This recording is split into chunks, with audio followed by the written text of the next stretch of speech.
कृष्णा कीर्तन गाननर्तन परौ प्रेमामृताम्बो निधि धीराधीरजनप्रिय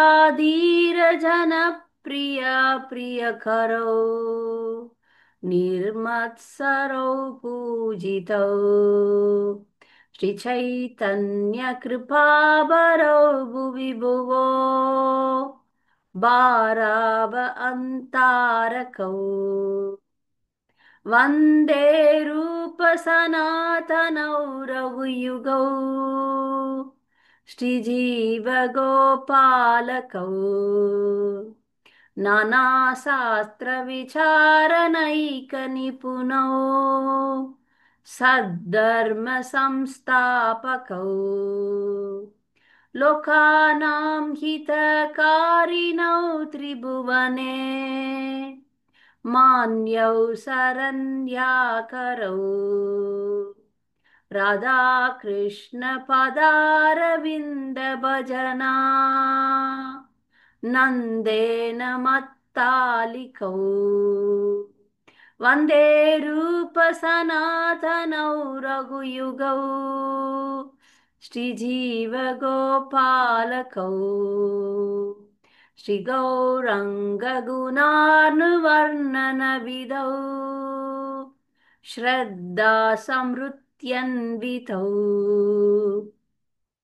पापोत्तापनिकृतनौतनुभृतां गोविन्दगानामृतैः आनन्दाम्बुधिवर्तनैकनिपुणौ कैवल्यनिस्तारकौ वन्दे रूपसनातनौ रघुयुगौ श्रीजीवगोपालकौ त्यक्त्वा तूर्णमशेषमण्डलपति श्रेणिं सदा तुच्छवत् भूत्वा दीनगणेशकौ करुणया कौपीनगन्धाश्रितौ गोपीभावरसामृदाब्धिलहरी कल्लोलमग्नौ कल्लोलमग्नौ मुहुः वन्दे रूपसनातनौ रघुयुगौ श्रीजीवगोपालकौ कुजत्कोकिल हंससारसगना कीर्णे मयूराकुले नानारत्ननिबद्धमूलवितप श्रीयुक्तवृन्दावने राधाकृष्णमहर्निशं प्रभजतौ जीवार्तदौ यौ मुधा वन्दे रूपसनातनौ रघुयुगौ श्रीजीवगोपालकौ साङ्ख्यापूर्वक नामगाननटिभिः कालावसानिकृतौ निद्राहारविहारकाडिविजितौ सात्यन्तदीनौ च यौ राधाकृष्णगुणस्मृतेर्मधुरिमा नन्देन सम्मोहितौ वन्दे रूपसनातनौ रघुयुगौ श्रीजीवगोपालकौ राधाकुण्डतटे कलिन्दितनया धीरे च वंशीवटे प्रेमोन्मादवसातशेषतदशया क्रस्तौ प्रमत्तौ सदा कायन्तौ सदा कदा हरेर्गुणवरम् भावाभिभूतौ मुधा वन्दे रूपसनातनौ रघुयुगौ श्रीजीवगोपालकौ ये राधे व्रजदेविके च ललिते ये नन्दसुनोकुत श्रीगोवर्धनकल्पपातपतले कालिन्दीवने कुत गोसन्ताविति सर्वतो व्रजपुरे खेदैर्महाविह्वलौ वन्दे रूपसनातनौ रघुयुगौ ஸ்ரீஜீவகோபாலகௌ. மொழிபெயர்ப்பு யார் படிக்கிறீங்க? நான் ஒருவருத்தர் படிக்கிறேன் மாதாஜி. ஒருவருத்தர் ஒன்னு படிங்க. படிக்கிறேன் மாதாஜி. படிங்க. பகவான் கிருஷ்ணரின் புனித நாமங்களை ஓதுவதிலும் பாடுவதிலும் பரவசத்தில் ஆடுவதிலும் எப்பொழுதும் ஈடுபட்டிருக்கும் ஸ்ரீ ரூப கோஸ்வாமி, ஸ்ரீ சனாதன கோஸ்வாமி, ஸ்ரீ ரகுநாத பட்ட கோஸ்வாமி, ஸ்ரீ ரகுநாத தாச கோஸ்வாமி, ஸ்ரீ ஜீவ கோஸ்வாமி, ஸ்ரீ கோபால பட்ட கோஸ்வாமி ஆகிய 6 கோஸ்வாமிகளுக்கு என் பணிவான வணக்கங்களை செலுத்துகிறேன். அவர்கள் கடவுளின் அன்பு கடலை போன்றவர்கள், மற்றவர்கள் மீது பொறாமை கொள்ளாதவர்கள், ஆதலால் முரடர்களிடத்தும் இரக்கம் உடையவர்கள். அவர்கள் எதை செய்தாலும் அவை மற்றவர்களை திருப்திப்படுத்துவனவாகவே இருக்கும். பகவான் சைத்தன்யரின் முழு அருளையும் உடையவர்கள். ஆகவே இந்த பிரபஞ்சத்தில் ஆத்மாக்களை விடுவிக்கும் பணிகளில் ஈடுபட்டுவார்கள். ஹரே கிருஷ்ணா. தேங்க்யூ மாதாஜி. ரெண்டாவது யாராவது படிங்க. ஹரே கிருஷ்ணாங்க மாதாஜி. படிங்க மகேஸ்வரி. ஹரே கிருஷ்ணா.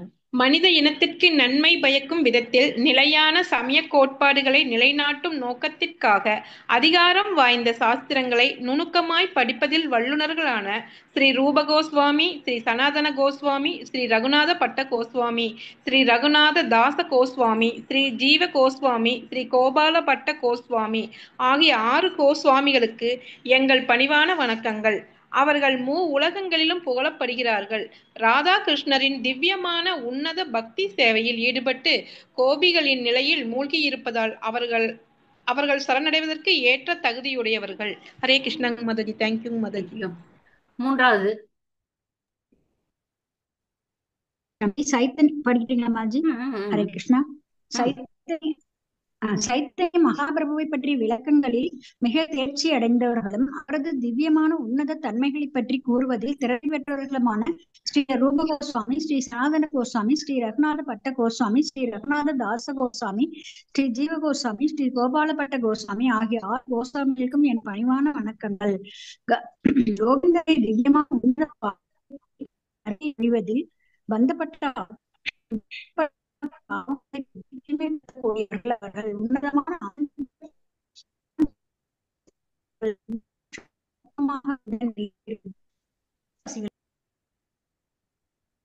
நாலாவது அரசாங்க தொடர்புகள் முக்கியமற்றதென அவற்றை உதறிவிட்டு பெரும் பதவிகளை ரூப கோஸ்வாமி, ஸ்ரீ சனாதன கோஸ்வாமி, ஸ்ரீ ரகுநாத பட்ட கோஸ்வாமி, ஸ்ரீ சுவாமி ரகுநாத தாஸ் கோஸ்வாமி, ஸ்ரீ ஜீவ் கோஸ்வாமி, கோபால பட்ட கோஸ்வாமி ஆகியோர்களும் கோஸ்வாமிகளுக்காக என் பணிவான வந்தனங்கள். அவர்கள் பிரபஞ்சத்தில் பந்தப்பட்ட ஆத்மாக்களை விடுவிக்கும் நோக்கத்துடன் கந்தல் துணியை கட்டிக்கொண்டு பிச்சைக்காரர்கள் போல் தங்களை ஆக்கிக் கொண்ட போதிலும் எப்பொழுதும் பகவான் கிருஷ்ணர் கோபிகர்கள் கொண்ட அன்பு போல் பிரேமையில் ஆனந்த பரவசம் கொண்டவர்களாய் அதே பக்தி சமுத்திரத்தின் அலைகளில் மீண்டும் மீண்டும் மூழ்கியிருந்தார்கள். படிங்க. கூவும் குயில், அன்னம், கொக்கு மற்றும் மயில் நிறைந்து காணப்படுவதும் பலவிதமான ரத்தினங்களை அடியில் கொண்ட அற்புத மரங்களால் நிரம்பியதுமான தெய்வீக திருத்தலமான பிருந்தாவனத்தில் ஸ்ரீ ஸ்ரீ ராதா கிருஷ்ணரை வழிபடுவதில் இரவு பகலாக ஈடுபட்டிருந்த ஸ்ரீ ரூப கோஸ்வாமி, ஸ்ரீ சனாதன கோஸ்வாமி, ஸ்ரீ ரகுநாத பட்ட கோஸ்வாமி, ஸ்ரீ ரகுநாத் தாச கோஸ்வாமி, ஸ்ரீ ஜீவ கோஸ்வாமி, ஸ்ரீ கோபால பட்ட கோஸ்வாமி ஆகிய 6 கோஸ்வாமிகளுக்கும் நான் எனது மரியாதை கலந்த வணக்கத்தை அர்ப்பணிக்கின்றேன். இவர்கள் வாழ்வின் மிக உயர்ந்த நன்மையை பெருமகிழ்ச்சியுடன் ஜீவன்களுக்கு வழங்குகின்றனர். ஹரே கிருஷ்ணா. நன்றி மாதாஜி. நன்றி. அடுத்தது ஆறாவது. நான் படிக்கிறேன் மாதாஜி. படிங்க. காலம் தவறாது வணங்கி கொண்டு புனித நாமங்களை ஓதிக்கொண்டு இருக்கின்ற ரூப கோஸ்வாமி, ஸ்ரீ சனாதன கோஸ்வாமி, ஸ்ரீ ரகுநாத பட்ட கோஸ்வாமி, ஸ்ரீ ரகுநாதர் கோஸ்வாமி, ஸ்ரீ ஜீவ கோஸ்வாமி, ஸ்ரீ கோபாலபட்ட கோஸ்வாமி ஆகிய 6 சுவாமிகளுக்கும் என் பணிவான வந்தனங்கள். அவர்கள் எப்பொழுதும் தூய பக்தி சேவைகளிலே தங்கள் விலைமதிப்பற்ற வாழ்வை பிரயோகப்படுத்தினார்கள். அதற்காக உண்ணுதல், உறங்குதல் இவற்றை விட்டு பகவானின் திவ்யமான உன்னத தன்மைகளை நினைத்து அடக்கமும் பணிவும் உடையவராக இருந்தனர்.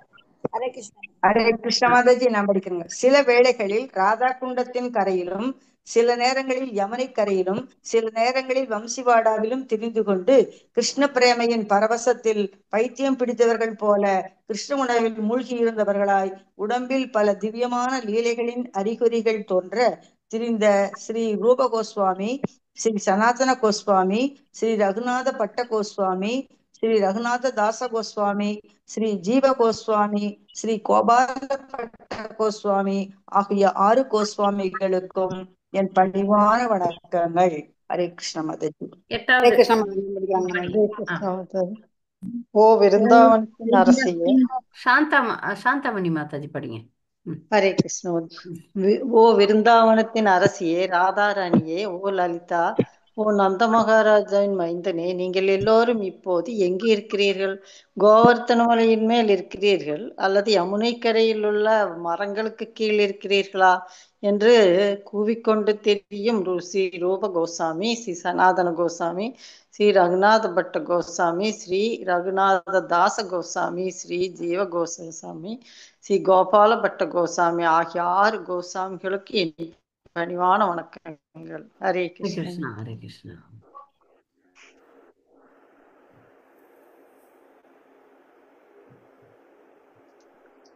ஹரே கிருஷ்ணா. நாமஸ்ரேஷ்டம் மனுமப்பி சச்சிபுத்திரம் அத்திர ஸ்வரூபம் ரூபம் தஸ்யாகிரஜம் உருபுரிம் மாதுரிம் கோஷ்டவதிம் ராதாகுண்டம் கிரிவரம் அஹோராதிகா மாதவாசம் பிராப்தோயஸ்ய பிரதீத்வ ஸ்ரீகுரும் தம் நட்டோஸ்மி. ஸ்ரீல பிரபாது கி ஜாய். ஸ்ரீல ஜீவ கோஸ்வாமி கி ஜாய். இன்னைக்கு நம்ம ஜீவ கோஸ்வாமி இந்த 6 கோஸ்வாமிகள் வரிசையில 5வது கோஸ்வாமியாக ஸ்ரீல ஜீவ கோஸ்வாமியை பற்றி பார்க்க போறோம். இது வரைக்கும் நம்ம ரகுநாத தாச கோஸ்வாமி, ஸ்ரீ கோபால பட்ட கோஸ்வாமி, ஸ்ரீ ரூப கோஸ்வாமி, ஸ்ரீல சனாதன கோஸ்வாமி, இன்னைக்கு 5வது கோஸ்வாமியாக ஸ்ரீல ஜீவ கோஸ்வாமியை பற்றி பார்க்க போறோம். ஜீவ கோஸ்வாமி ஏற்கனவே நமக்கு பரிச்சயமானவர் தான். ரூப கோஸ்வாமி மற்றும் சனாதன கோஸ்வாமியினுடைய தம்பி மகன் அனுபமர்னு நம்ம பார்த்தோம். அனுபமர் எப்போதும் ரூப கோஸ்வாமியோட இருந்தாரு. பூரிக்கு ஒரு முறை போகிறச்ச அவர் இந்த உலகத்தை விட்டு மறைஞ்சிட்டார். அது வரைக்கும் நம்ம பார்த்தோம். எப்பொழுதும் கூடவே இருந்தார். அவரும் சைத்தன்ய மகாபிரபுவால தீட்சை பெற்றவர் தான். அவருடைய மகனாகிய ஜீவ கோஸ்வாமி முதல் முறையில பகவான சைத்தன்ய மகாபிரபுவை ராம்கேலியில பார்க்கிறாருன்னு வரலாறுகள் சொல்லுது. ஜீவ கோஸ்வாமியை பற்றின வரலாறுகள் 2 புத்தகங்கள் சொல்லுது. அதுல ஒண்ணு பக்தி ரத்னாகர். இந்த பக்தி ரத்னாகர் ரொம்ப பிரபலமான ஒரு புத்தகம்.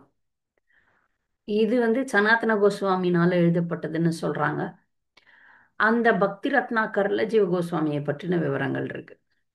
அப்புறம் பிரேம விலாஸ் அப்படின்னு ஒரு புத்தகம். இந்த பிரேம விலாஸ் என்ற புத்தகம் யார் எழுதுதுன்னா நித்யானந்தருடைய மனைவி. நித்யானந்தருக்கு 2 மனைவிகள். ஒன்று வசுதா, இன்னொன்னு ஜானவி.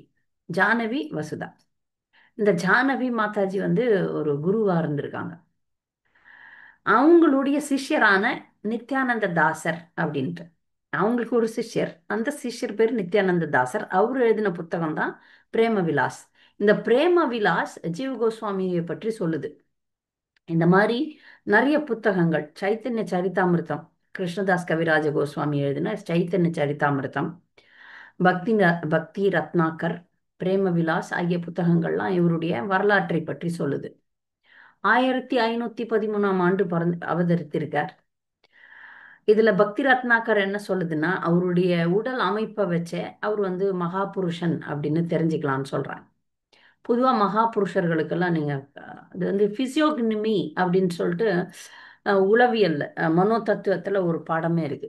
உடல் அமைப்பை வச்சு அவங்க எப்படிப்பட்ட நபர் அப்படின்றத நம்ம தெரிஞ்சிடலாம். அவங்க மூக்கு எப்படி இருக்கு, கண் எப்படி இருக்கு, அவங்க உடல் பாகு எப்படி இருக்கு, அவங்க மூக்கு எப்படி, இந்த மாதிரி நெற்றி எப்படி இருக்கு, இதை வச்செல்லாம் வந்து நீங்க வந்து ஒரு மனிதனுடைய குணாதிசயங்களை நம்ம எடை போடலாம். அப்ப அந்த பிசியோகனமி எவ்வளவு என்ன சொல்லுதுன்னா, அது வந்து இப்ப நீங்க இன்னும் ஆழமா போனீங்கன்னா, இந்த உலகை சார்ந்தவர்கள் இல்லாம இந்த தேவர்களோ இல்ல கடவுளோ வந்தா அவங்களுடைய அமைப்புகள் எப்படி இருக்கும்னு பார்த்தா, மூக்கு எப்பவுமே நீண்டு இருக்கும், கண்கள் தாமரை போல பெரிதாக இருக்கும், இந்த நெற்றி வந்து அகலமாக இருக்கும். அதெல்லாம் இவர்கிட்ட ஜீவகோஸ்வாமி கிட்ட இருந்துதான். அந்த கரங்கள், 2 கரங்கள் முட்டிக்கு கீழே வரணும். நம்ம எழுந்து நின்று நீங்க பார்த்தீங்கன்னா நம்ம 2 கைகளும் முட்டிக்கு கீழே வராது. அது சைத்தன்ய மகாபிரபு கிட்ட இருக்கும். பகவான் இல்லையா, பகவான் வந்து பக்தர்களை விட இன்னும் சில குணங்கள். ஏன்னா பகவான் தங்க நிறத்துல இருந்தார், சைத்தன்ய மகாபிரபு தங்க நிறம். தங்க நிறம்லாம் மனிதர்கள் இருக்க முடியாது. அந்த மாதிரி அவரோட வந்த சகாக்கள், நித்திய சகாக்களும் வந்து மகா புருஷர்கள் தான், சாதாரண ஆள் கிடையாது. அவங்களுடைய வாழ்க்கை வரலாறுல இருந்தும் அவர்கள் சாதிச்சதுல இருந்தா நம்ம தெரிஞ்சுக்கலாம் இது சாதாரணமான மனிதர்களால முடியாதுன்னு.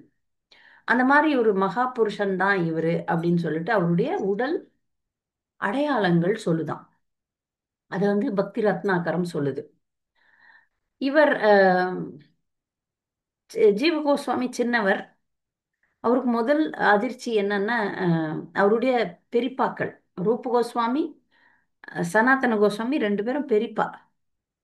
ஆங்கிலத்துல அங்கிள் அங்கிள்னு எழுதுறாங்க.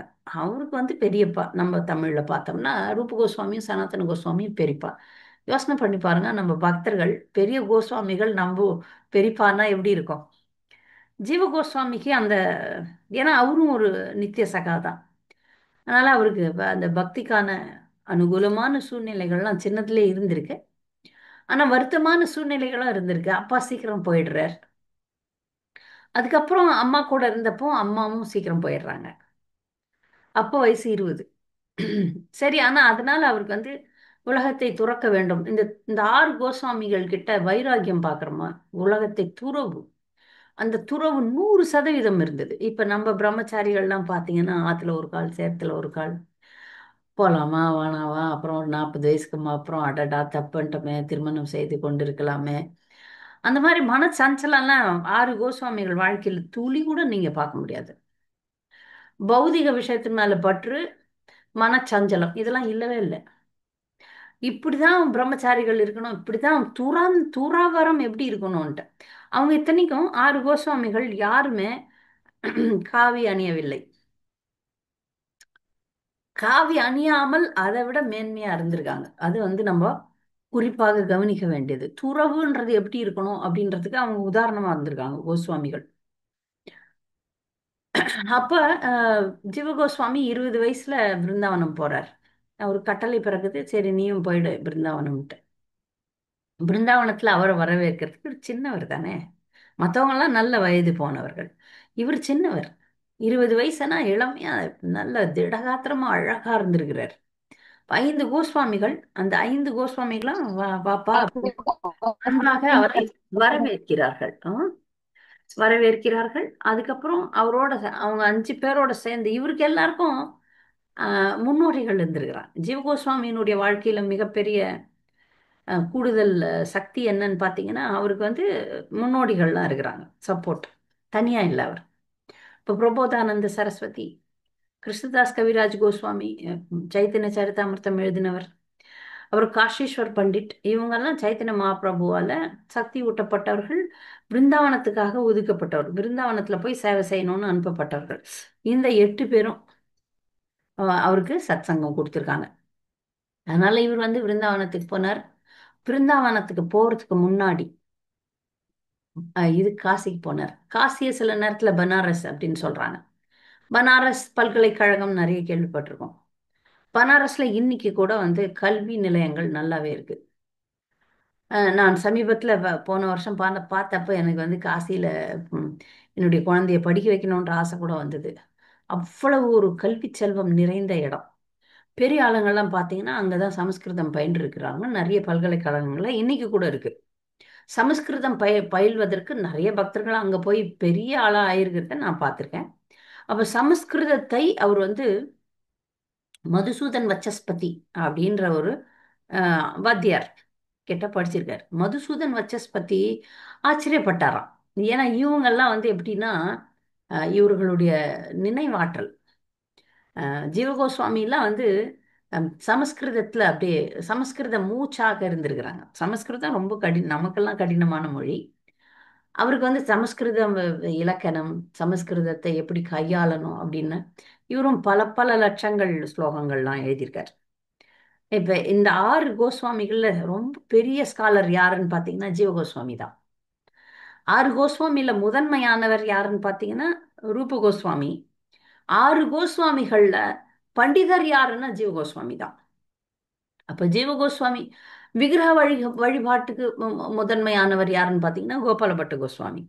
அப்படி ஒரு ஒரு கோஸ்வாமியும் இவருக்கு இவர் சளைத்தவர் இல்லை அப்படின்ற அளவுல தான் இருந்திருக்காங்க. ஜீவகோஸ்வாமி தான் ஸ்காலர், மிக பெரிய படிப்பாளின்னா அப்படி இந்த மதுசூதன் வசத் பத்திலாம் ஆச்சரியப்பட்டிருக்கிறாங்க. அப்படி குறுகிய காலத்துல கரைச்சி குடிச்சிருக்கிறாரு. ஒரு சும்மா வாத்தியார்ன்றது ஒரு பேச்சுக்கு தான், ஒரு கருவி தான். அவர் ஏற்கனவே பண்டிதர் தான் ஜீவகோஸ்வாமி. அப்ப ஜீவகோஸ்வாமி எல்லாம் படிச்சு சாஸ்திரங்கள், தத்துவம், படிப்புல வந்து முக்கியம் தத்துவம் தானே. அந்த தத்துவத்தெல்லாம் அப்படியே நுணுக்கமா அறிஞ்சிருக்காரு. ஒரு நிமிஷம். அப்ப ஒரு முறை பிருந்தாவனத்துல ஒரு இது நடக்கும்ல, சைத்தன்ய மகாபிரபு வாழ்க்கையிலயும் நடந்தது. திக்விஜய் பண்டிட் அப்படின்னு அது எல்லா இடத்துலயும் போய் எல்லாரையும் தோக்கடிப்பாங்க சில பண்டிதர்கள், அதுல அவங்களுக்கு பெருமை. அப்படி ஒருத்தர் ரூப நாராயண சரஸ்வதி அப்படின்னு சொல்லிட்டு எல்லாம் வட இந்தியா முழுக்குமே அவரை வெல்லுவதற்கு ஆளே இல்லை. ரூப நாராயண சரஸ்வதி எல்லாரையும் வென்றுட்டு பிருந்தாவனம் வர்றாரு. அவர் என்ன பண்ணுவாராம், ஜெயபத்ர அப்படின்னா ஜெயபத்ர, ஜெயன்னா வெற்றி, பத்திரன்னா கடிதம்.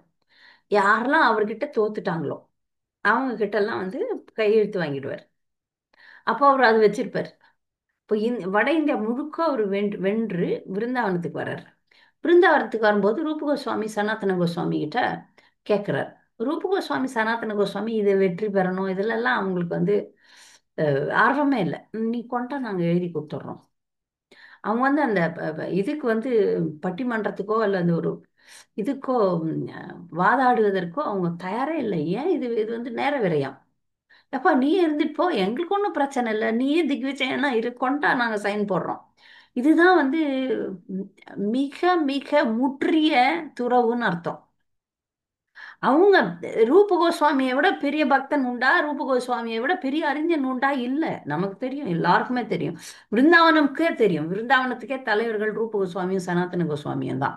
எல்லாரும் சொல்லும்போது அந்த ரூபநாராயணனுக்கு கொஞ்சம் கர்வம். அப்ப அவங்கள தோற்கடிக்கணும்.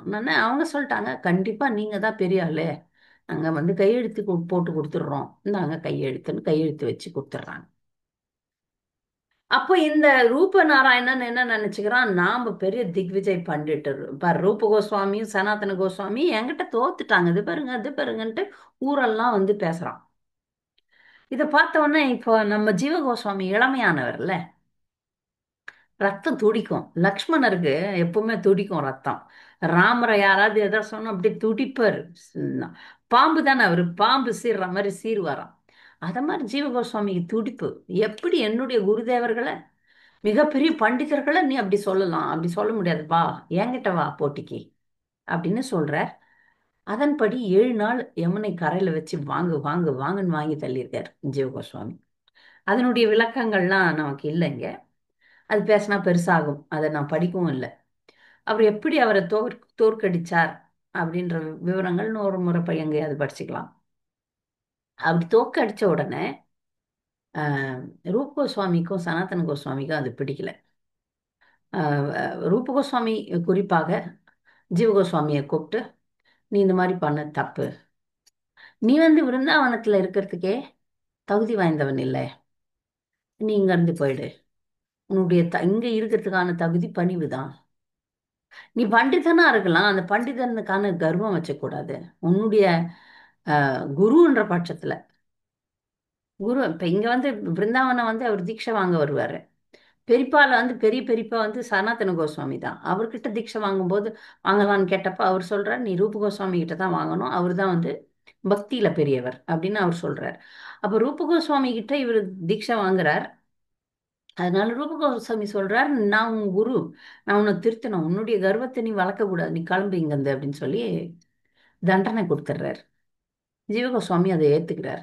ஏத்துக்கிட்டு பிருந்தாவனத்துல இல்லாம மதுரால ஒரு மரத்தினுடைய பொந்துல வாழ ஆரம்பிக்கிறார்.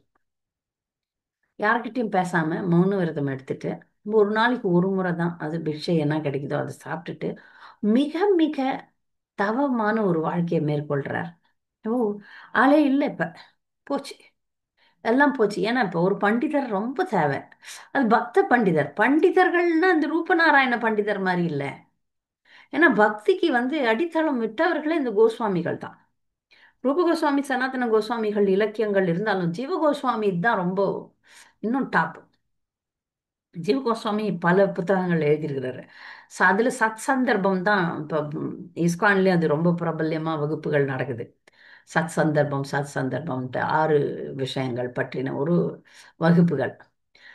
அப்போ அது ஜீவ கோஸ்வாமி தான் எழுதியிருக்கிறார். நிறைய இடத்துங்கள்ல ஜீவ கோஸ்வாமி தான் உரை எழுதியிருக்கிறார் பாகவதம்கெல்லாம். அதனால இப்போ அது ஒரு ட்ரெண்டும் ஓடிட்டு இருக்கு இஸ்கான்ல வந்து. கோஸ்வாமிகள் மற்றும் ஆச்சாரியர்கள், முந்தைய ஆச்சாரியர்களுடைய உரையை நாமளே நேரடியாக படிக்கிறது.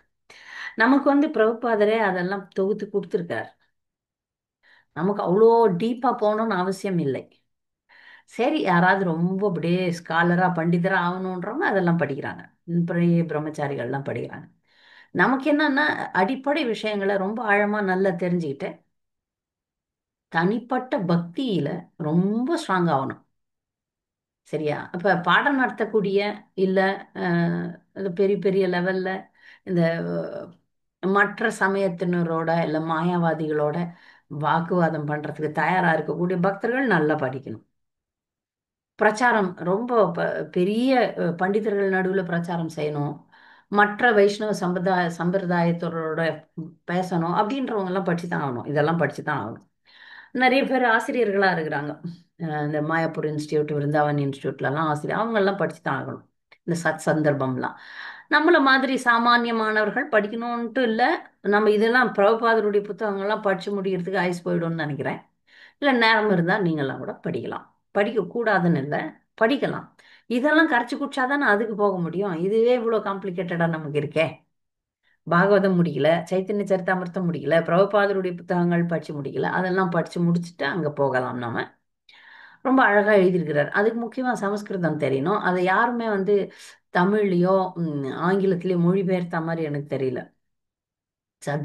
சந்தர்ப்பம்லாம் சில ஸ்காலர்லி டிவோட்டிஸ் இந்தியா இஸ்கான்ல இருக்கக்கூடிய பண்டிதர்கள்லாம் படிச்சிருக்கிறாங்க, வகுப்பும் எடுக்கிறாங்க. ஸோ அதை வந்து ஜீவ கோஸ்வாமி தான் பண்ணார். இப்போ இவ்வளோ பெரிய பண்டிதரை நம்ம ஒதுக்க முடியாது, ஒதுக்கக்கூடாது. ஏன்னா வரலாற்றுக்கு முக்கியமானவர், அது தெரியும் சனாதன கோஸ்வாமிக்கு. அவர் மெதுவாக போய் ரூப கோஸ்வாமி கிட்ட சொல்றாரு, உங்களுக்கு வந்து சைத்தன்ய மகாபிரபு வந்து 3 விஷயத்த சொன்னார். இந்த 3 விஷயங்கள் நமக்கு கூட தூக்கத்துல எழுந்து கேட்டா கூட சொல்லணும். நாமருச்சி, வைஷ்ணவ சேவா, ஜீவதோயா, 3 விஷயம். இந்த 3 விஷயத்த தான் 5 விஷயமா சொல்றாரு சைத்தன்ய மகாபிரபு. சத்சங்கம், நாம ஜபம், பாகவத பாராயணம், மதுரா நிவாஸ், தாம்ல வசிக்கிறது, யாராவது 5வது சொல்றது, விக்கிரக சேவா. விக்கிரக சேவை, விக்கிரக சேவா. டேட்டி வர்ஷிப், விக்கிரக சேவை. இந்த 5 விஷயத்த அதான் 3 விஷயமா கொடுத்திருக்கிறார். நாம ருசி, வைஷ்ணவ சேவை, ஜீவதோயா. ஜீவதோயான்றது மற்ற ஜீவன்கள் மேல நம்ம வைக்கிற பரிவு. அப்போ அவர் சிலேடையா சொல்றார் சனாதன கோஸ்வாமி, நீங்க ஜீவதோயாவே வைக்கல, ஜீவ கோஸ்வாமி மேல நீங்க தயை வைக்கல அப்படின்னு சொல்லிட்டு சொல்றார். அப்போ ரூப கோஸ்வாமி ஜீவ கோஸ்வாமியினுடைய வருங்காலத்தை அறிந்தவர். அவர் எதுக்காக இங்க அவதரித்திருக்கிறாருலாம் தெரியும். அதனால அவரை மன்னிச்சு கூப்பிட்டு வச்சுக்கிறார். இப்போ இந்த பார்த்தீங்கன்னா விருந்தாவனத்துல பல புரட்சியாளர்கள், இந்த 6 புரட்சியாளர்கள்ல, ஆன்மீக புரட்சியாளர்கள்ல இவரும் ஒருத்தர். என்ன பண்ணாருன்னு பார்க்கலாம். இவர் வந்து பிரச்சாரம் பண்றதுல பலே கில்லாடி, நிறைய அப்படியே சிஸ்டமேட்டிக் ப்ரீச்சிங் சொல்கிறோம்ல, அப்படி அழகாக அது வடிவமைச்சு பிரச்சாரம் பண்ணுறதுல ரொம்ப பிரசித்தமாக இருந்திருக்கிறார். 6 கோஸ்வாமிகளுக்கு அப்புறம் 3 முக்கியமான மகாத்மாக்கள் இருந்தாங்க. அது எல்லாரும் இதெல்லாம் நீங்கள் மனப்பாடம் பண்ணி தான் ஆகணும். 6 கோஸ்வாமிக்கு அடுத்தது யாருன்னு பார்த்தீங்கன்னா ஷியாமானந்தா, ஸ்ரீனிவாஸ், நரோத்தம் தாஸ். நரோத்தம் தாஸ் எல்லாருக்கும் தெரியும், ஏன்னா அவர் வந்து நிறைய பாட்டு எழுதியிருக்கிறார். ஸ்ரீனிவாஸ் பற்றியும் நான் ஒரு வகுப்பில் சொல்லியிருக்கேன். அப்புறம் ஷியாமானந்தா வந்து ரசிகானந்தாவுடைய குரு. இந்த 3 பேருக்கும் இவர் தான் குரு, ஜீவ கோஸ்வாமி தான் குரு. அப்புறம் ஜீவ கோஸ்வாமி முதல்ல சைத்தன்ய மகாபிரபு பார்க்கணுன்னு ஆசைப்படுறார். அதுக்கு அனுமதிக்கு முன்னாடி மாயாப்பூர் வர்றார், நவதீப்க்கு வர்றார். நவதீப் வந்து யாரை பார்க்குறார்? நித்யானந்தரை பார்க்குறார். நீங்கள் வந்து பக்தி வினோத் டாக்கூருடைய நவதீப் தாம மகாத்மியம் புத்தகத்தில் பார்த்தீங்கன்னா ஜீவகோஸ்வாமியை பற்றி எழுதி தள்ளியிருப்பார். நான் முதல்ல அதை படிக்கும்போது, வர்ணனைகளை படிக்கும்போது ஜீவான்னு சொல்லுவாங்க. அப்போ ஜீவா நான் சாதாரண ஜீவாத்மான்னு நினச்சிட்டேன். ஆனால் அது ஜீவாத்மா இல்லை, ஜீவகோஸ்வாமி. நித்யானந்தரை பார்த்து நித்யானந்தரை சரணடைகிறார் ஜீவகோஸ்வாமி. சரணடைஞ்சு அவர் சொல்றார், உங்களுடைய கருணை இல்லாம சைத்தன்ய மகாபிரபு பெறது முடியாது. அப்படி ஒருத்தர் நேரடியா சைத்தன்ய மகாபிரபு பெறுகிறேன்னு நினைச்சாங்கன்னா அவங்க மாயைக்கு தான் போவாங்க. நீங்க தான் முக்கியம். நீங்க வந்து உங்களுடைய கருணை, ஏன்னா குரு தத்துவத்தினுடைய மூலமே நீங்க தான். இவருக்கு வந்து ஜீவ கோஸ்வாமிக்கு கிருஷ்ண பலராமர் மேல ரொம்ப பற்று அதிகம். அந்த கிருஷ்ண பலராமர் தான் சைத்தன்யராவும் நித்யானந்தராவும் வந்திருக்கிறாங்கன்றதையும் உணர்றார் கனவுகள் மூலமே. இதெல்லாம் பெரிய பெரிய வர்ணனைகளா அவருடைய வாழ்க்கை வரலாற்றில் எழுதப்பட்டிருக்கு. நித்யானந்தர் ஜீவ கோஸ்வாமியை துணையாக கூப்பிட்டுக்கிட்டு சைத்தன்ய மகாபிரபு அவதரித்த இடம் ஸ்ரீவாஸ் டாக்கூர்னுடைய முற்றம், அங்கே தானே கீர்த்தன் நடந்ததாங்க, அத்வைத ஆச்சாரியருடைய இடம் எல்லா இடத்துக்கும் அவர் வந்து பரிக்கிரமா போகிறாங்க. இந்த பரிக்கிரமா தான் முதல் பரிக்கிரமா. இதுதான் முதல் பரிக்கிரமா. இதுதான் நவதீப் மண்டல் பரிக்கிரமால ஆரம்பமே. அதுக்கப்புறம் தான் பக்தி சித்தாந்த சரஸ்வதி டாக்கூர் ஆரம்பிச்சார் பரிக்கிரமாவெல்லாம்.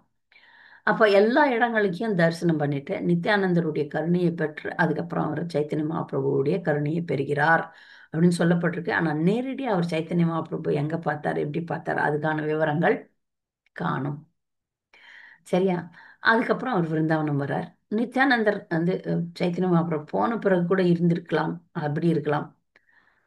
அதனால இவர் நித்யானந்தரனுடைய சங்கத்தை மட்டும் பெற்றதாக தான் காட்டப்படுது. எப்படி சைத்தன்ய மகாபிரபு இவர் பார்த்தாரெல்லாம் காணும். ஏன்னா இவருக்கு குரு ரூப கோஸ்வாமி தான். ரூப கோஸ்வாமி சனாதன கோஸ்வாமி தான் சைத்தன்ய மகாபிரபு தீட்சை கொடுத்தார். ஜீவ கோஸ்வாமிக்கு குரு வந்து ரூப கோஸ்வாமி தான், அவருடைய பெரியப்பா தான்.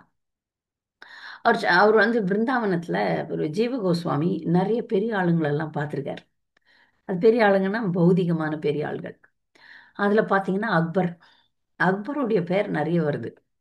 அக்பர் இந்த 4 முக்கியமான கோயில்கள் கட்டப்பட்டது இல்லையா, ராதா மதன் மோகன், ராதா கோவிந்த், ராதா கோபிநாத், ராதா ஸ்ரீ ராதா யுகல கிஷோர், அந்த 4 விக்கிரகங்கள் வந்து கோயில் கட்டுறதுக்கெல்லாம் ரொம்ப உபகாரமாக இருந்திருக்கிறார் அக்பர்.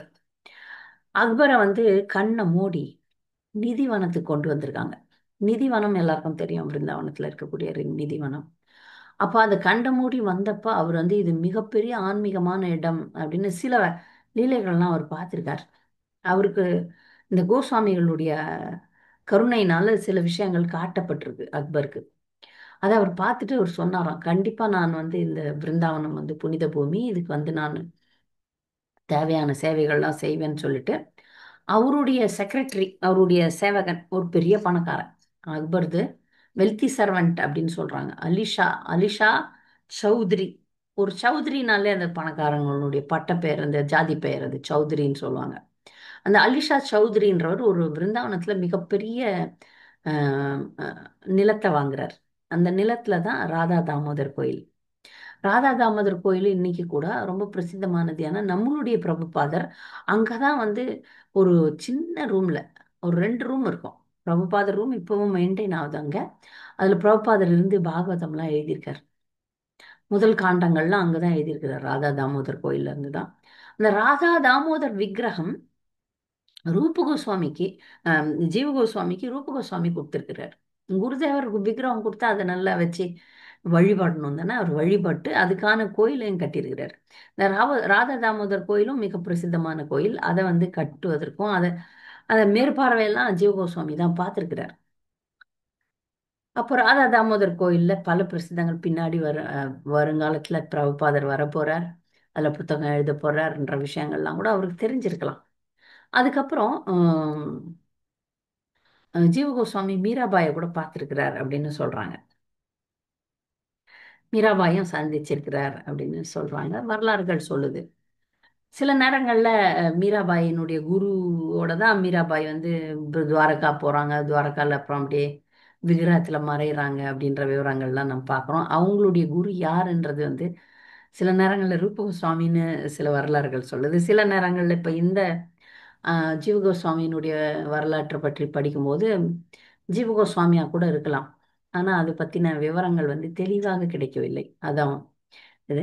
இப்போ ரூபகோஸ்வாமி எழுதின புத்தகங்கள் இல்லை வந்து மிக மிக முக்கியமானது சந்தர்ப்பம், சத் சந்தர்ப்பம். 6 சந்தர்ப்பங்கள்னு சொல்றாங்க. 6 சந்தர்ப்பங்கள் எதை பற்றியதுன்னா பக்தியை பற்றியது, தத்துவத்தை பற்றியது, லீலையை பற்றியது, வ பல விதமான வரலாறுகளை பற்றியதுன்னு சொல்லிட்டு 6 விஷயங்களை பற்றியதுன்னு சொல்றாங்க. இதுல முதல் 4 சந்தர்ப்பம் நாம வந்து இந்த 3 விஷயத்த அடிப்படை விஷயம் எல்லாருக்கும் தெரியும். சம்பந்த கியானம், அபிதய கியானம், பிரயோஜன கியானம். எனக்கும் கடவுளுக்கும் என்ன சம்பந்தம் என்பதை பற்றிய அறியும் ஞானம் சம்பந்த கியானம். நான் அவரை அடைவதற்கான வழிமுறை எது, பக்தி வழிமுறை எது என்பது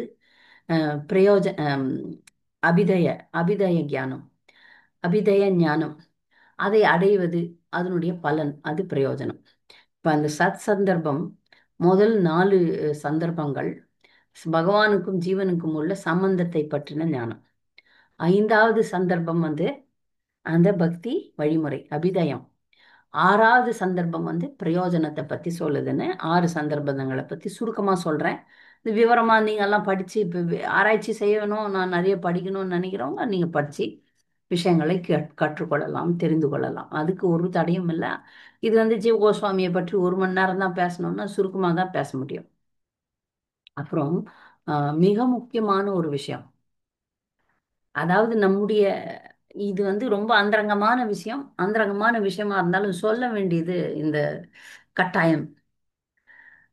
இந்த கிருஷ்ணருடைய லீலையில பராக்கிய ரசம், சுவாக்கிய ரசம்னு 2 ரசம் இருக்கு. ரசம் எல்லாருக்கும் தெரியும், பக்தனுக்கும் பகவானுக்கும் உள்ள உறவு முறை ரசம்னு சொல்லப்படுது. இந்த இந்த 5 ரசங்கள்ல 12 ரசம் இருக்கு, அதுல 5 ரசம் முக்கியமானது. அந்த 5 ரசங்கள்ல மிக மிக முக்கியமானது மாதுரிய ரசம் தான். நாம் வந்து அடிப்படையில சாதன பக்தி பயபக்தியோட செஞ்சாலும் நம்முடைய இலக்கு வந்து ராதாகிருஷ்ணருடைய அன்பு லீலைகள்ல பங்கேற்பது தான். அதுல போய் ஒரு தொண்டனா இருக்கிறது தான் நம்முடைய குறிக்கோள், நம்முடைய சம்பிரதாயத்தினுடைய குறிக்கோள். இந்த சம்பிரதாயத்துல இணைக்கப்படுறவங்க தாஸ்ய பக்திக்கு போக முடியாதுன்னு தான் நான் நினைக்கிறேன். எல்லாருக்கும் வந்து இந்த மாதுரிய பக்தி தான். இதுலயே இருந்தோம்னா இல்ல வழி தவறி அங்க பக்கத்துல அங்க இங்க எனக்கு இது பிடிக்கல நான் பயபக்திக்கு போயிடுறேன்னா பெருமாள் கிட்ட போக வேண்டியதுதான். இல்ல நரசிம்மர் இருக்கிறார், ராமர் இருக்கிறார், அந்த மாதிரி வைகுண்ட லோகத்துல போயிடுவோமோன்னு தெரியாது. ஆனா நம்முடைய கௌடிய சம்பிரதாயத்தினுடைய இலக்கு ராதாகிருஷ்ணருடைய அன்பு லீலைகள்ல பங்கு கொள்வதுதான். இந்த அன்பு லீலையில 10ஆம் காண்டத்தை பற்றி நிறைய பேசப்படுறது கிடையாது. ஆனாலும் அப்ப ஜீவகோஸ்வாமியை பற்றி படிச்சோம்னா அவர் வந்து தத்துவங்களை தெளிவா சொல்லியிருக்கிறார். நம்முடைய சம்பிரதாயத்தினுடைய முக்கியமான தத்துவம் பராக்கிய ரசம், சுவாக்கிய ரசம், பராக்கிய ரசம்னு ரெண்டு ரசம் இருக்கு. அதாவது கிருஷ்ணருடைய மாதுரிய லீலையில பங்கு கொள்ளும் மிகப்பெரிய பக்தர்கள் அவங்க யாருன்னா கோபிகள் தான். இது மாதுரிய லீலை என்பது காதல் ரசம். இந்த காதல் ரசத்துல துவாரகையில வர ராணிகள்லாம் சுவாக்கிய ரசத்துல இருக்கிறாங்க. ராணிகள்னா என் மனைவிகள், கிருஷ்ணருடைய மனைவிகள். அது சுவாக்கிய ரசம். அதுல ருச்சி கிடையாது, அதுல மிக உயர்ந்த அன்பு கிடையாது. பராக்கிய ரசம் என்பது அந்த கோபிகள் கிருஷ்ணருடைய மனைவிகள் கிடையாது. கோபிகள் முக்கியமா ராதாராணி மற்றொருவருடைய மனைவி. இதே விஷயம் பூலோகத்துல இந்த பௌதிக உலகத்துல மிக கேவலமான விஷயம். அதை வந்து ஒரு மனிதனோ ஒரு ஒரு பெண்மணியோ நினைச்சு கூட பார்க்கக்கூடியாத மிகப்பெரிய பாவம். ஆனால் அது ஆன்மீக உலகத்துல மிக மிக உயர்ந்த புனிதமான விஷயம். இத மக்கள் தப்பா எடுத்துப்பாங்க அப்படின்றதுக்காக ஜீவகோஸ்வாமி அந்த வாதிடுதல்ல பராக்கிரசம் தான் உயர்ந்ததுன்னு மேற்கோள்லாம் காட்டி விஷயங்கள்லாம் எழுதினாலும் பின்னாடி சுவாக்கிய ரசத்தை தான் எடுத்துட்டு இருக்கிறார். ஏன்னா பின்னாடி வரக்கூடிய பரம்பரையில வந்து இத தவறாக உபயோகப்படுத்துறதுக்கு வாய்ப்பு இருக்கு இல்லையா? சாமியார்கள்லாம் ஆஹா நானும் கிருஷ்ணர் மாதிரி பராக்கிய ரசத்துல இருக்கிறேன், நீ யார் பொண்டாட்டியா இருந்தாருன்னா என்கிட்ட வா அப்படின்னு சாமியார்கள் சொல்றதுக்கு வாய்ப்பு இருக்கு, பண்ணியிருக்காங்க. அதனால வந்து ஜீவகோஸ்வாமி இந்த விஷயத்தை நாம் அறியலாமே தவிர அதை கடைபிடிக்க முடியாது. இந்த பராக்கிய ரசம் என்பது ஆன்மீகத்துல, அதாவது ஸ்ரீமதி ராதாராணி, அதாவது இந்த பக்தியினுடைய மிக மிக உச்சக்கட்டத்துல கிருஷ்ணருக்கே முக்கியத்துவம் தரப்படுது. இதை ஒருபோதும் நாம தவறா எடுத்துக்கூடாது. அதை நான் திரும்ப திரும்ப திரும்ப திரும்ப சொல்றது விஷயம் தான். ஏன்னா நாம ராதாராணி கிடையாது, நாம கோபிகள் கிடையாது. இதை மட்டும் தெளிவா தெரிஞ்சுக்கினா இந்த விஷயம் புரியும். இல்லைன்னா நாம என்ன பண்ணுவோம், நிறைய பேர் அப்படித்தான் பண்றாங்க. நாம என்ன பண்ணுவோம், நாமளும் அப்படிதான் அப்படின்னு சொல்லிட்டு குடும்பத்துக்கு கொடுக்கக்கூடிய முக்கியத்துவத்தை விட்டு விட்டு ஒரு போலியான பக்தியில போயிடுவாங்க. அது நடக்குது இஸ்கான்லயும். அதையும் நம்ம வந்து எச்சரிக்கை கொடுக்க வேண்டியது நம்முடைய கடமை. இப்ப பராக்கிய ரசத்தை பத்தி நான் பேசுறேன்னா அடிப்படை விஷயங்களும் உங்களுக்கு ஸ்ட்ராங்கா இருக்கணும். நாம வந்து கோபிகள் நிலையில இல்ல. கோபிகள் இப்படி இருந்தாங்க, அது மிக உயர்ந்த பக்தி அப்படின்றத தெரிஞ்சுக்கலாம். ஆனா புரிஞ்சுக்கிறது ரொம்ப கஷ்டம். இப்ப நாம தெரிஞ்சுக்கிறோம், ஆனா புரிந்து கொள்வதற்கு அது எவ்வளவு நாள் ஆகுமோ என்னவோ தெரியாது, எவ்வளவு வருடங்களா இல்ல எத்தனை ஜென்மம் ஆகுமோ தெரியாது. அதனால என்ன பண்ணார் ஜீவகோஸ்வாமி, சுவாக்கிரசத்தையே பெருசாய் பேசிட்டு பராக்கிரசம் தான் சிறந்ததுன்றது தான் உண்மை. ஆனால் பின்னாடி வர்றவங்க இதை திருப்பி இருப்பி மாத்தி கீர்த்தி போட்டுருவாங்க அப்படின்றதுக்காக சுவாக்கிரசத்தை பேசிட்டு முடிச்சிடுறாரு அப்படின்னு சொல்லிட்டு. இதுக்காகவும் ஜீவகோஸ்வாமிய நிறைய பேர் வந்து குறை சொல்லியிருக்காங்க, குற்றம் சொல்லியிருக்காங்க. ஜீவகோஸ்வாமிய ஒருத்தர் மக்கள் குற்றம் சொல்றது கூட இருந்திருக்கு. ஜீவகோஸ்வாமிய குறை குற்றம் சொல்லியிருக்காங்க. அந்த மாதிரிலாம் நடந்திருக்கு. அதை அதை பத்தி பெருசு இல்லை. நமக்கு வந்து நம்முடைய பக்தி வினோத் தாக்கூர், நம்முடைய பூர்வாச்சாரியர்கள், நம்முடைய முந்தைய ஆச்சாரியர்கள் நமக்கு வந்து சரியா தெளிவான வழிகாட்டுதலை தந்திருக்காங்க. அது நம்ம எடுத்துப்போம். ஜீவகோஸ்வாமி ஸ்ரீ ஸ்ரீ ராதா தாமோதர் கோயில்ல இருந்து ராதா தாமோதர் விக்கிரகத்துக்கு எப்படி வழிபாடு செய்யணுன்ற வழிபாட்டு முறைகளும் கொடுத்துருக்குறாங்க. வழிபாட்டு முறையில வந்து எப்படிப்பட்ட கட்டுப்பாட்டு விதிகளை நம்ம கடைபிடிக்கணும்ன்றதெல்லாம் எழுதி வச்சிருக்கிறார். பெரும்பான்மையான நூல்கள் இவர் எழுதினதெல்லாம் பார்த்தீங்கன்னா பாஷ்யம் தான். பாஷ்யம்னா உரை. முக்கியமான ஸ்ரீமத் பாகவதம் 10வது காண்டம், ஸ்ரீமத் பாகவதம்ல முக்கியமான விஷயங்களுக்கான உரை எழுதியிருக்கிறார். இவர் எழுதின லட்சக்கணக்கில் எழுதியிருக்கிறார். அந்த நூல்களுடைய கோபால சம்பு அப்படின்னு மிக பிரசித்தமான புத்தகம் அப்படிதான் எழுதியிருக்கிறார். அவருடைய நூல்களே வந்து பட்டியல் பார்த்தீங்கன்னா மண்டையிலும் ஏற மாட்டேங்குது, வாயிலையும் வர மாட்டேங்குது. அவ்வளோ நூல்கள் எழுதியிருக்கிறார். அந்த நூல்களை வந்து ஒரு சும்மா ஒரு மேலோட்டமாக நான் படித்து விடுகிறேன், அவ்வளவுதான் எனக்கு தெரியுது. ஏன்னா அதை படிக்கிறதுக்கான பாக்கியம் எப்ப தருவாரோ அவரே. ஜீவகோஸ்வாமி எப்பொழுது அவருடைய புத்தகங்களை படிக்கும் நற்பாகியத்தை நமக்கு தருவார் என்று தெரியல. அவரே வேண்டிக் கொள்வோம். அவர் முதல்ல எழுதின புத்தகம் 25 புஸ்தகம் இருக்கு, சும்மா வாயில கேட்டுடலாம். ஹரிநாமாமிருத்த வியாக்கரணம். வியாக்கரணம்னா இலக்கியம், இலக்கணம். ஹரிநாமாமிருத்த வியாக்கரணம்னா ஹரிநாமத்துக்கான இலக்கணம். சூத்திர மாலிகா, தத்து சங்கிரஹா, கிருஷ்ணர்ச்ச தீபிகா, கோபால விருத்தவலி, ரசாமிருத்த ಶಿಕ್ಷಾ, ಶ್ರೀ ಮಾಧವ ಮಹೋತ್ಸವ, ಶ್ರೀ ಸಂಕಲ್ಪ ಕಲ್ಪ ವೃಕ್ಷ, பவார்த்த சுச்சக சம்பு, கோபால தப்பனி டீகா. இது ரொம்ப கேள்விப்பட்டிருக்கேன். கோபாலி தப்பன டீகா அப்படின்னாலே உரைன்னு அர்த்தம். தோஷினி, டீகா, பாஷ்யம், இதெல்லாம் அந்த உரை. பிரம்ம சங்கீத டீகா, திக் தர்ஷனி, பக்தி ரசாமிருத சேஷா. அதே பக்தி ரசாமிருத சிந்துக்கு உரை இது.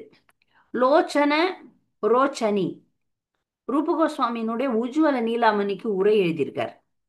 யோகசார ஸ்தவத்திகா பத்ம புராணத்துக்கு உரை எழுதியிருக்கார். அதுதான் அது. காயத்ரி பாஷ்யம், காயத்ரி மந்திரத்துக்கான உரை. அக்னி புராணத்துல சொல்லப்பட்டிருக்கிற காயத்ரி மந்திரத்துக்கான உரை தான் காயத்ரி பாஷ்யம். ஆச்சா, அதுக்கப்புறம் வந்து பத்ம புராணம், பத்ம புராணத்துக்கு உரை எழுதியிருக்கார். கோபால சம்பு எழுதியிருக்கிறார். சத் சந்தர்ப்பம் எழுதியிருக்கிறார். இந்த சத் சந்தர்ப்பம் எத்தனை விஷயங்களை பற்றியது? தத்துவம், பாகவதம், பரமாத்மா, கிருஷ்ணர், பக்தி, பிரீத்தி, அன்பு. பிரீத்தின அன்பு. இந்த 6 விஷயங்களை பற்றியது. அதாவது தத்துவம், பாகவதம், பரமாத்மா, கிருஷ்ணர், பக்தி, பிரீத்தம். இந்த 6 விஷயங்களை பற்றின சத் சந்தர்ப்பம் தான் இவருடைய மிகப்பெரிய நூலாக கொள்ளப்படுகிறது. அவ்வளவுதான். இந்த சத் சந்தர்ப்பத்தை பத்தி கொஞ்சம் விஷயங்களை வந்து பிரபுபாதர் எழுதியிருக்கிறார். அதை இன்னொரு நேரத்துல படிக்கலாம். இதோட நான் முடிக்கிறேன். ஜீவ கோஸ்வாமியை பற்றி. ஜீவ கோஸ்வாமியினுடைய சமாதியும் ரூப கோஸ்வாமியினுடைய சமாதியும் ஸ்ரீ ஸ்ரீ ராதா தாமோதர் கோயில்ல இருக்கு. நம்ம போகும்போது அங்க அவரை தரிசிக்கலாம். இதான் ஜீவ கோஸ்வாமியை பற்றின விவரங்கள். பக்தர்களுக்கு கூடுதல் விவரங்கள் ஏதாவது தெரிஞ்சிருந்தா இங்க தெரிவிக்கலாம். இல்ல சந்தேகங்கள் எதனா இருந்தா கேட்கலாம். ஹரே கிருஷ்ணா.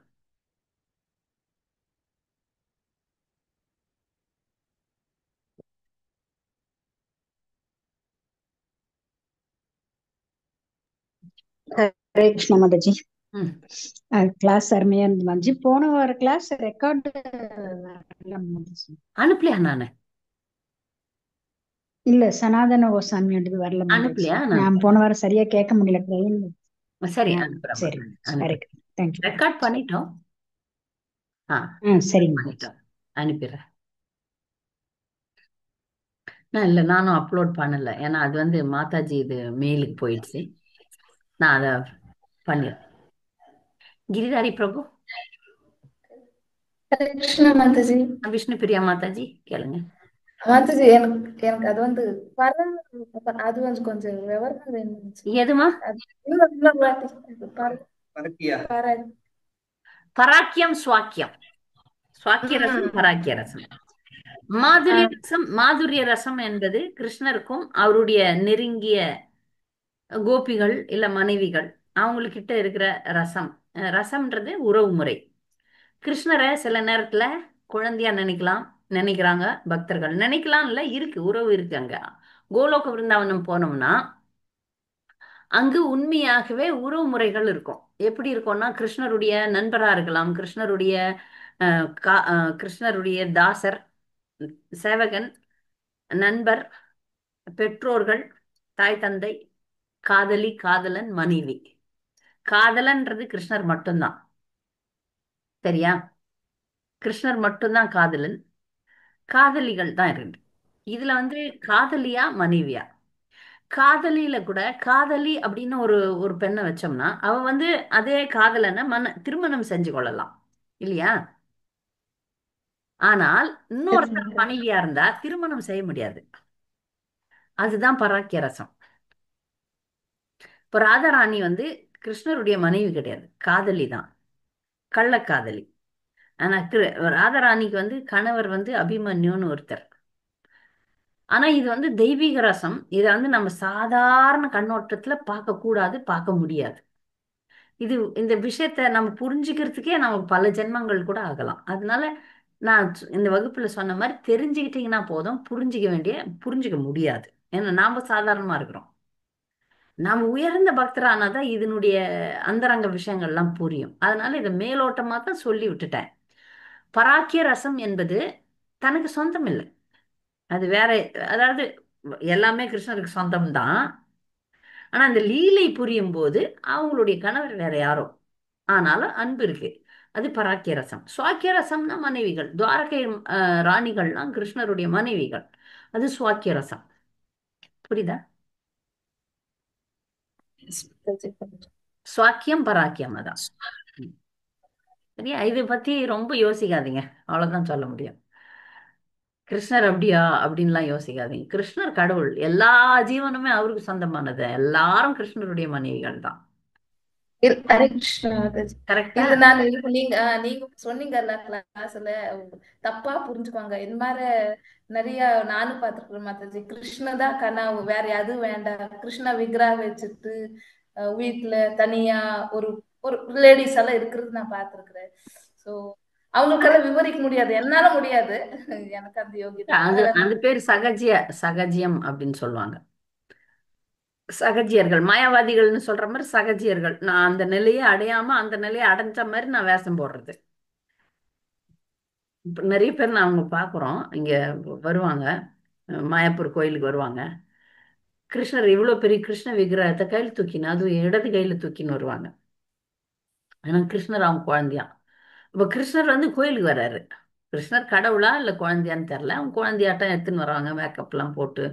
நிறைய அது பெரிய பெரிய விக்கிரகம். அப்புறம் சில பேர் நீங்க சொல்ற மாதிரி எல்லாம் அந்த கோபி மாதிரி பாவாடை தாவணி போட்டுக்குவாங்க. வயசு எவ்வளோன்னு பார்த்தீங்கன்னா 50 60 வயசு இருக்கும். இந்த பாவாடை தாவணி போடுற வயசு வந்து 20 வயசுக்கு மேல தாண்டக்கூடாது. திருமணமாகாத இளம் பெண்கள் போடுறது ஆடை என்னன்னா பாவாடை தாவணி. அதை நான் 50 வயசு 60 வயசுல நான் போட்டு நான் கோபியா என்ன நினைச்சுக்க முடியாது. எனக்குன்னு விதிமுறைகள் இருக்கு, நான் எப்படி இருக்கணும்ன்றத வந்து சாஸ்திரம் சொல்லுது. நான் எப்படி என்ன கோபியா நான் நினைச்சுக்கிறது? கோபியான நிலையில இருந்த ரூப கோஸ்வாமிகளே எதுவுமே அந்த மாதிரி காட்டிக்கல. அவங்க தாசர்களாக தான் இருந்துட்டு போனாங்க. என்னைக்காவது நாங்க மஞ்சரிங்க, நாங்க ராதாராணியினுடைய சகிகள் அப்படின்னு அவங்க எதனா வேலை பண்ணாங்களா? புத்தகம் எழுதினாங்க, கஷ்டப்பட்டு கோயில்கள் கட்டினாங்க, இலக்கியங்கள் எழுதினாங்க, பிரச்சாரம் பண்ணாங்க, பக்தர்களை உருவாக்குனாங்க, சேவை செஞ்சாங்க. என்னைக்காவது நாங்க கோபிகள் அப்படின்னு புடவை கட்டின்னு ஆடினாங்களா? ஆனா அதுக்கப்புறம் வரக்கூடிய சில போலி சாமியார்கள் புடவை கட்டிக்க வேண்டியது, பிறன் மனைவிகள்லாம் பயன்படுத்திக்க வேண்டியது, இதெல்லாம் இந்த அபத்தங்கள்லாம் நடந்தது. அதுல நம்ம சம்பிரதாயம் ரொம்ப கவனமா இருக்கு. நம்முடைய சம்பிரதாயத்தினுடைய இலக்கு வந்து மிகப்பெரிய அன்பு, மிகப்பெரிய காதல். ஆனாலும் அடிப்படை விஷயத்துல நாம சுத்தமா இருக்கணும், தெளிவா இருக்கணும்ன்றதுல கவனமா இருக்கிறோம். அதுக்குதான் இதை பத்தி ரொம்ப டீப்பா பேசுறது இல்லை. ஏன் தகுதி இல்லாம அதை பத்தி எப்படி பேச முடியும்? இப்படி இருக்கு விஷயம் அப்படின்றதோட நிறுத்திக்க வேண்டியதுதான். நமக்கு இடப்பட்ட கொள்கை கட்டளை வந்து நம்ம வந்து சுத்தமா இருக்கணும். கணவன் மனைவி உறவோட இருக்கணும்னா ஒரே ஒரு கணவன் ஒரே ஒரு மனைவியோட ஒழுங்கா இருக்கணும். பிரம்மச்சாரிகளாக இருந்தால் கட்டுப்பாட்டு விதிகளுக்கு கட்டுப்பட்டு இருக்க வேண்டும். அதுதான் நமக்கு சொல்லப்பட்ட பாடம். அங்க இருக்கிற பாடத்தை நமக்கு எடுக்க முடியாது. சரியா?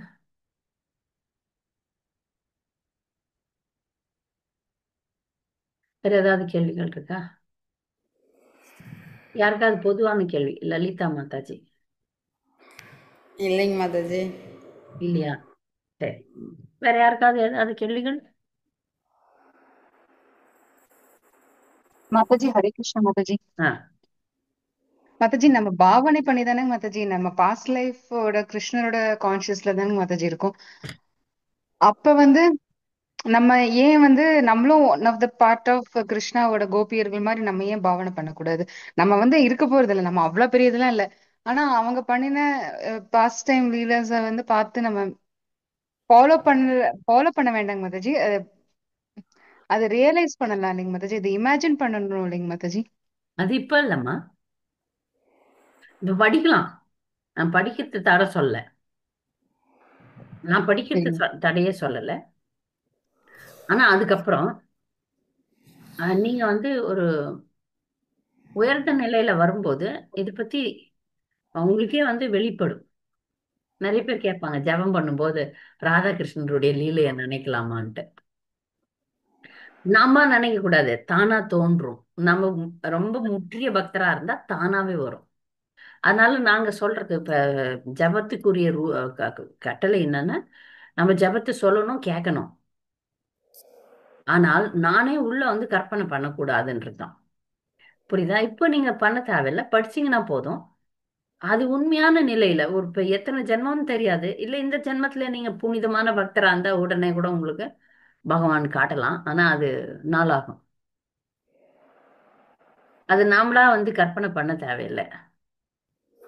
இப்போ ஒரு உதாரணத்துக்கு ஸ்ரீனிவாஸ் அப்படின்ட்டு நான் சொன்னேன், யாருடைய ஜீவ கோஸ்வாமியினுடைய சிஷ்யர். ஜீவ கோஸ்வாமிக்கு 3 முக்கியமான சிஷ்யர்கள். நரோத்தமதாசர் கைட் பண்ணார். நரோத்தமதாசருக்கு வந்து லோகநாதர் தான் குரு. நரோத்தமதாசர், ஸ்ரீனிவாசர், ஷியாமனந்தா 3 பேருக்கும் அவர் வந்து வழிகாட்டினார். அதுல வந்து ஸ்ரீனிவாஸ் வந்து அப்பப்போ வந்து இதுல போயிடுவார், தியானத்துல போயிடுவார். ஒரு முறை அப்படி தியானத்தை போன கதையை நான் இங்க விவரமா சொல்லியிருக்கேன். அவரு தியானத்துல மேல போய் இதுல இருக்கிறார், கோலோக பிருந்தாவனத்துல. ம், ஸ்ரீமதி ராதாராணி இது அஹ், மூக்குத்தி காணாம போயிடும். அதை வந்து ஒரு குளத்துல விழுந்துரும். அது போய் அவர் தேடுவார். அவருடைய சிஷ்யர் 3 நாளா அவ எல்லாம் சொல்றாங்க, இப்ப ஸ்ரீனிவாஸ் தாக்கூர் 3 நாளா என்ன ஆனாருன்னு தெரியல, செத்துட்டாரா, மூச்சு காணோம், அப்படியே உட்காந்து இருக்கிறாருன்னு எல்லாருமே சொல்றாங்க. அப்ப அவருடைய சிஷ்யர் அங்க வர்றாரு. அவரு என்ன சொல்றாரு, குருதேவருக்கு என்ன ஆச்சுன்னு நான் பாக்குறேன்ட்டு அவரு கண்ணு மூடி தியானம் பண்ணும்போது அவங்க மேல போயிடுறாரு. மேல போய் அங்க குருதேவருக்கு உதவி பண்றாரு. அவரும் ஒரு கோபி. அந்த மூக்குத்தி எங்கன்னு கண்டுபிடிச்சு தேடி கண்டுபிடிச்சி, சில பேர் மூக்குத்தின்றாங்க, சில பேர் இந்த இது மெட்டி, ராதாராணி இது மெட்டின்றாங்க, கண்டுபிடிச்சி அவர் என்ன பண்றாரு, கண்டுபிடிச்ச சிஷ்யர் தானே நேரா போய் ராதாராணி கிட்ட கொடுத்துருக்கலாம். அது மாதிரி கிடையாது நம்ம சம்பிரதாயமே. தொண்டனுக்கு தொண்டன், தொண்டனுக்கு தொண்டன், தாசனுக்கு தாசன், தாசனுக்கு தாசன், தாசானு தாசானு தாசானு தாஸ் தான்.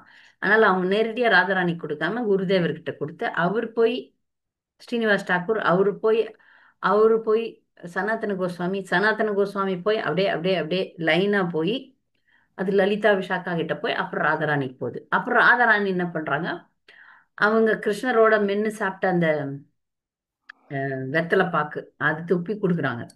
அது இங்க வருது. இதை எடுத்துன்னு இவங்க வந்துடுறாங்க, பூலோகத்துக்கு வந்துடுறாங்க. வந்த உடனே அது அந்த வெத்தலையும் கையில இருக்கு. அப்படியே வாசனை கம்ம கம்ம கம்ம கம்மன் வாசனை. அது எல்லாருக்குமே கொடுக்குறாங்க. எல்லாரும் அப்படியே கீர்த்தன்ல டான்ஸ் ஆடுறாங்க. ஆனா அவங்க சொல்லல எங்க போயிட்டு வந்தாங்க, என்ன பண்ணாங்க, எதுவுமே சொல்லல. இந்த பிறகு வந்து அந்த லீலையில வந்திருக்கு, புரியுதுங்களா? ஸோ அந்த மாதிரி நம்ம வந்து அது தான் அந்த இப்போ நாம ஸ்ரீனிவாச ஆச்சாரியா லெவல்லையா இருக்கிறோம். நம்ம எவ்வளோ ஒரு ஒரு பக்தர்னே சொல்ல முடியாது, அந்த மாதிரி ஒரு நிலையில இருக்கிறோம். நாம வந்து அபக்தர்கள் கிடையாது, ஆனா பக்தர்கள் அப்படின்னு டிக்ளேரே பண்ண முடியாது நம்ம. அந்த மாதிரி நிலையில இருக்கும்போது நான் கற்பனை பண்றேன்லாம் சொல்லக்கூடாதே, அது வரும், தானா வரும். இப்போ இல்ல. ஹரே கிருஷ்ண மதஜி. பிரணாம்ஸ் மதஜி. மதஜி, அப்ப ஜபம் பண்றோம், கேக்குறோம், பட் மனசு வந்து வெளியே போயிடுது மதஜி. திரும்ப திரும்ப கொண்டாடணும். ஜபத்தை பற்றி மட்டுமே 12 லெக்சர் கொடுத்துருக்கேன் மாதாஜி. அந்த 12 லெக்சர் திருப்பி திருப்பி கேளுங்க. 12 நீங்க உங்க நம்பரை யாருக்குன்னா கேட்டு, இல்ல என்கிட்ட கூட அனுப்புனீங்கன்னா அந்த 12 லெக்சர் ஜபம் அப்படின்னு சொல்லிட்டு 12 இது அதை பத்தி எப்படி ஜபம் பண்ணணும், ஏன் சரியா ஜபம் பண்ண மாட்டேன்றோம், அதுக்கான காரணங்கள் என்ன, அதுல இருந்து எப்படி விடுபடலாம், அதை பத்தி எல்லாம் பேசியிருக்கேன். அது ஒரு நாள்ல அப்படி ஒரு நிமிஷத்துல மனசை கட்டுப்படுத்துங்க அப்படின்னா சொல்ல, அதுக்குன்னு ஒரு வாரம் வாரம் வகுப்பு எடுத்திருக்கேன். அதை கேளுங்க தயவுசெய்து. அப்புறம் மதஜி அப்படி வந்து இல்லாட்டி அவரு அந்த நண்பர்களோட லீலை செய்வாங்கல்ல மதஜி, அந்த விளையாடுதல், அந்த அசுரனை கொள்ளுதல், அத மாதிரி கூட ஞாபகப்படுத்த கூடாத இல்ல மதஜி? அதுதாங்க, ஜபம் எப்படி பண்றதுன்னே ஒரு வழிமுறைகள் இருக்கு, அதெல்லாம் அதுல சொல்லப்பட்டிருக்கு. இப்ப சரிங்க. எந்த ரசத்தோட நாம வேணா வச்சீங்கன்னா தாசரா வச்சுட்டு நீங்க பண்ணலாம். நான் கிருஷ்ணருக்கு தொண்டன் அது எப்பவுமே இருக்கு, அந்த நிலையில வச்சு பண்ணிக்கலாம். நான் வந்து கிருஷ்ணருடைய நண்பன், கிருஷ்ணருடைய தாய், இதெல்லாம் பெரிய லெவல். அதை பத்தி பேசுறதுக்கு கூட நமக்கு தகுதி இல்லை. கிருஷ்ணர் மாதாஜி அனுப்புங்க மாதாஜி, அனுப்புங்க மாதாஜி, நாங்க அதை பதிவு பண்ணி நான் படிச்சு குரூப்ல அனுப்பிச்சிடுறேன். நீங்க குரூப்ல இருக்கிறீங்களா மாதாஜி? இந்த இருக்கு மதஜி, இருக்கு மதஜி, இருக்கு. குரூப்ல நான் லிங்க் அனுப்புறேன். 12 லட்சம் வரும். அதை முதல்ல தியானம் பண்ணி கேளுங்க. முதல்ல நீங்க தீட்சை எடுக்கணும், நம்ம குரு பரம்பரையில இணையணும். அப்புறம் பல பல பல ஆண்டுகள் வந்து படிக்கணும், கேட்கணும். நீங்க ஒரு பெரிய பக்தர் ஆனீங்கன்னா அப்போ ஒரு ஒரு உணர்வு வரும், நான் அடிப்படை விஷயம் கூட செய்யலையே, அடிப்படை கூட இல்லாம இருக்கிறேனேன்றது புரியும். ஏன்னா பக்தின்றது கடல், அந்த கடல்ல நம்ம ஒரு தூசா இருக்கிறோம்ன்றது அப்ப புரியும். இப்ப என்ன நினைச்சுக்கிறோம், பௌதிகவாதிகளோட நம்மளை ஒப்பிட்டு பார்க்கும்போது நம்ம கண்டிப்பா மேன்மையானவர்கள் தான் அப்படின்னு தோணும். ஏன்னா நிறைய விஷயங்களை நீங்க விட ஆரம்பிச்சிருப்பீங்க. மாமிசம் சாப்பிடாம இருப்பீங்க, சினிமா பார்க்காம இருப்பீங்க, பல விஷயங்கள்ல ஆசைப்படாம இருக்கலாம். கவனமா அந்த வகுப்புக்கு வரீங்க, கோயிலுக்கு வரீங்க, சேவை செய்றீங்க. அப்படிலாம் நினைக்கும் போது பௌதிகவாதிகளோட ஒப்பிட்டு பார்க்கும்போது நம்ம வந்து பெரிய ஆளாட்டம் நமக்கு தோணும். ஆனா பக்தியில எவ்வளவு பெரிய விஷயங்கள் இருக்குதுன்றத பக்திய படிக்க படிக்க தெரிய தெரிய ஒரு 20-30 வருஷம் கழிச்சு நான் நினைக்கிறேன் நான் ஜீரோன்ட்டு. 30 வருஷம் இப்ப நான் நினைக்கிறேன், அடடா எனக்கு இன்னும் ஒண்ணுமே தெரியலையே அப்படின்னு. அப்ப பாத்துங்க, பக்தி என்பது மிகப்பெரிய கடல். அதுல வந்து தெரியல அந்த கடலை. பகவான் தான் பகவானும் குரு பரம்பரையும் தான் நம்மளை காப்பாத்த போகுது. இப்ப உயர்ந்த பக்தர்கள் எல்லாம் பற்றி படிக்க படிக்க படிக்க நம்ம எல்லாம் ஜீரோ அப்படின்றது நல்ல தெளிவாகுது. ஜீவகோஸ்வாமி எல்லாம் பார்த்த பிறகு, இந்த கோஸ்வாமிகள் எல்லாம் படிச்ச பிறகு எனக்கு நடுக்கம் வருது. நான் பக்தி பத்தியே பேசக்கூடாதோ அப்படின்னு பயம் வருது. பயமே வந்துடுச்சு எனக்கு. ஒரு தகுதியே இல்லையே எனக்கு. இதை பேசுறதுக்கு எனக்கு தகுதி இல்லையே, மன்னிச்சிருங்கன்னு சொல்லிட்டு தான் நான் பேசுறேன். அவங்க 6 கோஸ்வாமிகள் கிட்ட, ஐயா உங்களை பத்திலாம் பேசுறதுக்கு எனக்கு தகுதியே இல்லை, எப்படியோ பேசணும், தெரிஞ்சுக்கணும்னு ஒரு குரூப் ஆஃப் டிவோட்டிஸ் யோசனை பண்ணோம், அதனால படிச்சோம் பேசுறோம். ஆனா தகுதியே இல்லையே. அவ்வளோ பெரிய விஷயம் பக்தி என்பது. இல்ல, நான் போன வாரம் கூட எப்போ வகுப்புல சொன்னேன். ஒரு ஒரு ஒரு சாதாரண ஒரு ஒரு ஒரு அம்மா என்னை பார்த்துட்டு, உங்கள அளவுக்கு நாங்க இல்லைனாலும் நாங்கெல்லாம் கூட பக்தர் தான் அப்படின்னாங்க. பக்தினா என்னன்னே தெரியாம இந்த வார்த்தையை விடலாமா? பக்தினா என்னன்னே தெரியாம அவங்க வந்து நான் ஒன்றும் இல்லை, எனக்கு தெரியும் நானும் இல்லை அப்படின்ட்டு நான் ஒன்றும் சொல்லாம பேசாம இருந்தேன். நான் அந்த பக்தி என்பது எவ்வளவு ஆழமான விஷயம். நம்ம பக்தின்ற பேச்சே பேசக்கூடாது பௌதிகவாதிகள்லாம். நாமளே பேசக்கூடாதுன்னா அவங்க எப்படி பாருங்க. அது நீங்க படிச்சீங்கன்னா தெரியும், பாகவதம் படிச்சு முடிச்சீங்கன்னா தெரியும், சைத்தன்ய சரிதாமிர்தம் படிச்சு முடிச்சீங்கன்னா தெரியும், குரு பரம்பரையில இணைந்து சேவை செஞ்சீங்கன்னா புரியும். நாம ஒரு தூசு அப்படின்றது தெரியும். ஆனா சில பக்தர்கள்லாம் வெளிப்படையா சும்மாவே பேசுவாங்க, நான் தூசு தூசுன்னு. ஆனா உள்ள வந்து அவங்களுக்குள்ள ஒரு அகங்காரம் இருக்கும். அதுவும் இருக்கவே படாது, இருக்கவே படாது. சில பக்தர்கள் சொல்லுவாங்க, நாங்கெல்லாம் தூசு, நாங்க ஒண்ணும் இல்லை. ஆனா உள்ள பாத்தீங்கன்னா அவங்களுக்கு, நீங்க எனக்கு முக்கியத்துவம் தரணும், நான் பெரிய ஆளு, நீ எனக்கு வந்து இது பண்ணணும் அப்படின்றதுதான் பேச்சா இருக்கும். அந்த மாதிரி இருக்கிறாங்க பக்தர்கள். நாம் வந்து உண்மையாக இந்த நிலையை உண்மையாக உணர்வோம் பக்தியில முன்னேறினீங்கன்னா. அடுத்து நம்ம வந்து திருமாலை அப்படின்னு ஒரு புத்தகம் இருக்கு, அதை படிக்க போறோம். அதை படிச்சீங்கன்னா தெரியும் இந்த விஷயங்கள்லாம். மாதாஜி, இந்த நாமத்தை பத்தி 12 கிளாஸ் அனுப்புறதோட இந்த கிளாஸ் நான் பாதியில இருந்தா கேட்டேன் மாதாஜி. இதுவும் அனுப்பிடுவோம், இதையும் அனுப்பிடுவோம். லாஸ்ட் கிளாஸும் வரல மாதாஜி. லாஸ்ட் கிளாஸ் நான் தான் போடல, மன்னிக்கணும், நான் அனுப்பிச்சிடுறேன். தேங்க்யூ மாதாஜி. ஹரே கிருஷ்ணா. நான் லாஸ்ட் கிளாஸ் வந்து நான் பயணத்துல இருந்ததுனால அதை அறிகுறியா அதை மறந்தே போயிட்டேன். அனுப்பிட்டேன்னு நினைச்சேன், அதை அனுப்பல. நேத்து கிளாஸ் அனுப்பல, அனுப்பிடுறேன். இப்போ நெக்ஸ்ட் வீக்ல இருந்து நீங்க சொன்னதுதான் நடக்குமா? 6 கோஸ்வாமி முடிஞ்சிச்சா மாதாஜி? அடுத்த வாரம் முடியுது. அடுத்த வாரம் யார் மாதாஜி? ஜீவ கோஸ்வாமி முடிஞ்சாச்சு. அடுத்தது ரகுநாத பட்ட கோஸ்வாமி. ரகுநாத பட்ட கோஸ்வாமி. ரகுநாத தாஸ் எடுத்துட்டீங்க, இப்ப ரகுநாத பட்ட Goswami. Okay okay Mataji. Hari Krishna. Thank you Mataji. நன்றி மாதாஜி. வேற ஏதாவது கேள்விகள் இருக்கா பக்தர்களுக்கு? சரி, நம்ம வந்து அடுத்த வாரம் பாகவதம் வகுப்புல சந்திக்கலாம். வாஞ்சா கல்பதருபஸ்ஸ கிருபா சிந்துப்யேவ ச பதிதானம் பாவனேப்யோ வைஷ்ணவேப்யோ வைஷ்ணவே நமோ நமः.